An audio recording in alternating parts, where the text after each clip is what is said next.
सभी को प्रणाम। तो आज हम सुनेंगे करवा चौथ की कहानी, जो कि कार्तिक मास की चतुर्थी को आती है और ये सबसे बड़ी चौथ मानी जाती है। तो सभी सुहागनें इसका व्रत करती है।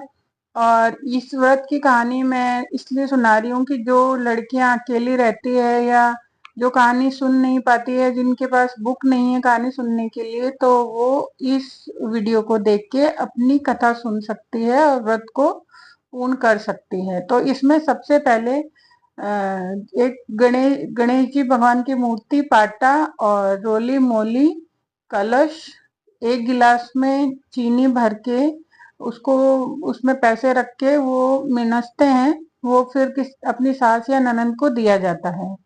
तो सबसे पहले जिस दिन करवा चौथ होती है उस दिन नहा धो के तैयार हो जाए और फिर एक अच्छा आसन बिछा लें और एक पाटा ले लें। उसके ऊपर एक वस्त्र बिछा के या उस पाटे को साफ करके उस पे गणेश जी महाराज बिठा देते हैं और उसके चारों कोनों में पाटा के टिकी कर देते हैं, जो कि रोली, मेहंदी, काजल इनकी होती है। और गणेश जी महाराज को भी हल्दी कुमकुम से तिलक लगा के, मौली वगैरह चढ़ा के उनकी पूजा की जाती है। और एक कटोरी में चावल या गेहूं, उसके ऊपर गुड़ शक्कर रख के उसमें कुछ पैसे रख दिए जाते हैं और उन्हीं के आखे लिए जाते हैं जब हम कहानी सुनते हैं। और जब ये चौथ वगैरह आती है तो एक दिन पहले स्त्रियां अपने हाथों में मेहंदी वगैरह लगा लेती है और ये सुहाग का माना जाता है, इसलिए मेहंदी पहले ही लगा ली जाती है। और जब कहानी सुनते हैं तो थोड़ी सी उंगली पे मेहंदी भी लगाई जाती है। तो इस प्रकार से हम अपना व्रत शुरू कर सकते हैं कि नहा धो के बैठ जाएं और पाटे पे ये सब तैयारी करके एक लोटे में जल भर के उसके मोली बांध के वहां पे स्वास्तिक टीकी वगैरह लगा के कहानी शुरू करते हैं। तो सबसे पहले करवा माता की कहानी सुनाई जाती है। तो मैं कहानी शुरू करती हूँ। कहानी इस प्रकार है। एक गांव में एक साहूकार के 7 बेटे और एक बेटी थी। सेठा जी ने अपनी सातों बहुओं और बेटी के साथ करवा की चौथ का व्रत रखा। उस लड़की के भाई हमेशा अपनी बहन के साथ ही भोजन करते थे। उस दिन भाइयों ने बहन को भोजन के लिए बोला, तब बहन बोली कि भैया आज मेरे करवा चौथ का व्रत है, इसलिए चांद उगेगा तभी खाऊंगी। भाइयों को इस बात से चिंता हो गई कि चांद पता नहीं कब उगेगा और मेरी बहन भूखी रहेगी।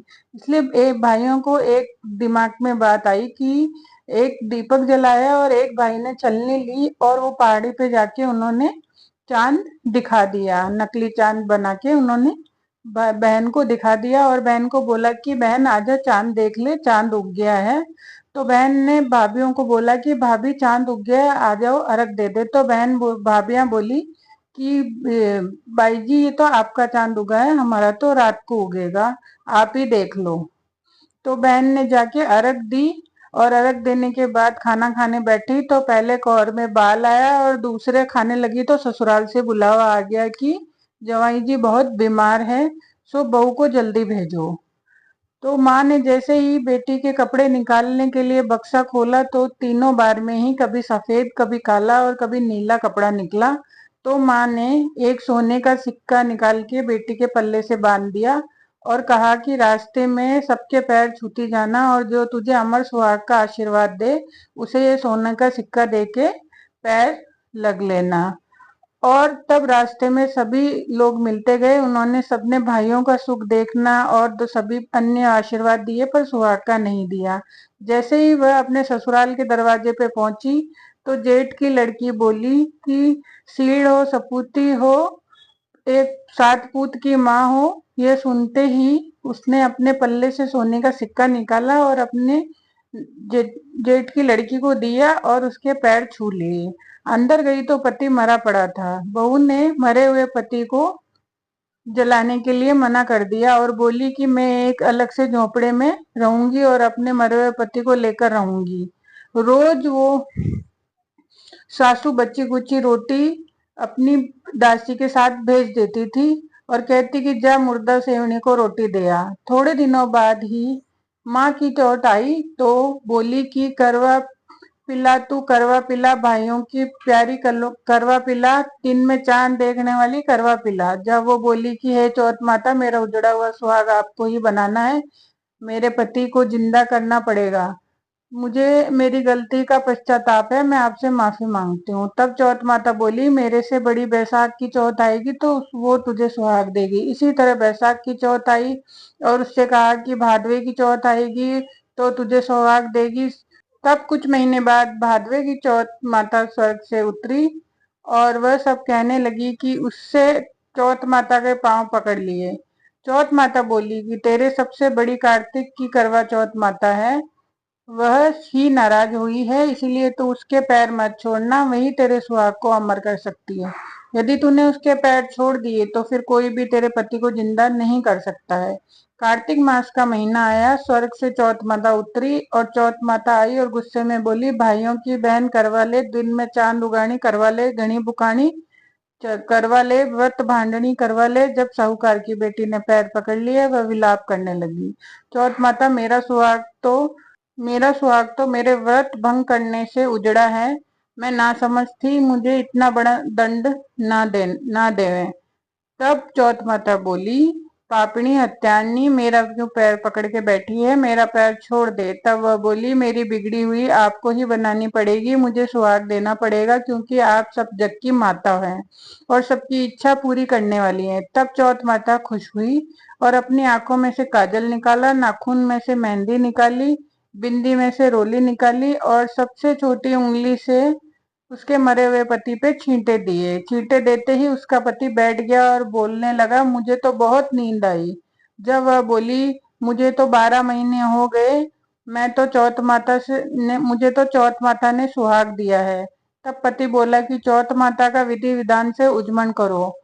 उधर न उधर ननंद रोटी देने आई तो उसने दो व्यक्तियों को बोलने की आवाज सुनी तो वो अपनी माँ को जाके बोली कि भाभी तो पता नहीं किससे बात कर रही है। तब सासू माँ ने जाके देखा कि बेटा बहू दोनों भोजन कर रहे हैं, वे चौपड़ पासा खेल रहे हैं।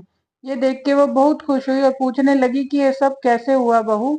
ये सब मुझे मेरी बहू बोली, ये सब मुझे मेरी चौथ माता ने दिया है। और सासू जी के पैर छूने लगी और सास ने अमर सुहाग का आशीर्वाद दिया, लेकिन बोली कि पूरे नगरवासियों को यह बात कैसे सच लगेगी। तब बहू बोली, यदि उल्टा करवा फेर देंगे तो वो वापस मर जाएंगे और सीधा करवा फेर देंगे तो वो वापस जीवित ही रहेंगे। तब पूरे नगर में ढिंडोरा पिटवा दिया कि सब कोई देखने आवे तो सीधा करवा फेरते ही उसका पति जिंदा हो गया। दूर खड़े हुए पति पत्नी का गठबंधन जुड़ गया और सब चौथ माता का चमत्कार देखने लगे। चौथ माता का व्रत पुरुष की पत्नी और बेटे की माँ सभी को करना चाहिए। हे चौथ माता, जैसा साहूकार की बेटी का सुहाग उजाड़ा वैसा किसी का मत उजाड़ना, जैसा वापस उसका पति जीवित किया वैसा सभी का करना। कहने वालों को, सुनने वालों को, हुकारा भरने वालों को सभी की मनोकामना पूर्ण करना, मंगल करना, दुख हरना। हे चौथ माता, सभी का सुख करना। चौथ माता की जय। इसी प्रकार करवा चौथ की कहानी समाप्त होती है। अब हम सुनेंगे विनायक जी महाराज की कहानी। जो हमने करवा माता की कहानी में आंखें लिए थे उनको संभाल के रख देंगे और नए आंखें लेंगे विनायक जी महाराज की कहानी के लिए। तो उसी प्रकार से कुछ आंखें और गुड़ हाथ में लेंगे और कहानी सुनेंगे हुकारा भरते हुए। तो कहानी इस प्रकार से है। एक अंधी बुढ़िया माई के बेटा और बहू थे। वे लोग बहुत ही गरीब थे। बुढ़िया माई रोज गणेश जी की पूजा करती थी। एक दिन गणेश जी प्रसन्न होकर प्रकट हुए और बोले कि माई कुछ मांग। तब माई बोली कि मुझे तो कुछ भी मांगना नहीं आता। तब गणेश जी बोले कि तेरे बेटे बहू से पूछ ले।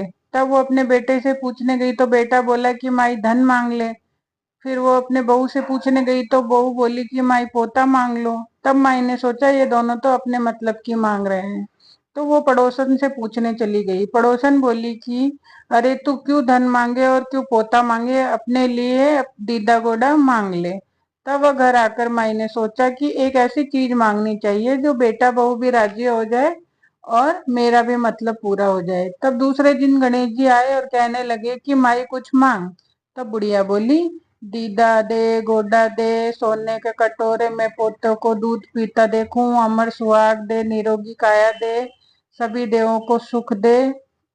तब भगवान गणेश जी बोले कि माई तूने तो सब कुछ मांग लिया और मुझे ठग लिया और कहती थी कि कुछ मांगना भी नहीं आता, पर ठीक है सब ऐसा ही होगा। और गणेश जी अंतर्ध्यान हो गए। बुढ़िया माई के वैसा ही सब कुछ हो गया जैसे गणेश जी महाराज ने माई को दिया, वैसा सबको देना, जो सुनने वाले हैं, जो बोलने वाले हैं, जो उकारा बनने वाले हैं, और सारे परिवार को देना। बोलो विनायक जी महाराज की जय। इस प्रकार विनायक जी महाराज की कहानी खत्म होती है। और अब जो हमने आंखें लिए थे, उन आंखों से और कलश के पानी से हम सूर्य भगवान को अर्घ देंगे। और जिनके रीति रिवाज के अनुसार पानी पी सकते हैं तो हम कुछ पानी पी सकते हैं। तो धन्यवाद। ये कहानी यहीं समाप्त होती है। आप सभी को करवा चौथ की शुभकामनाएं।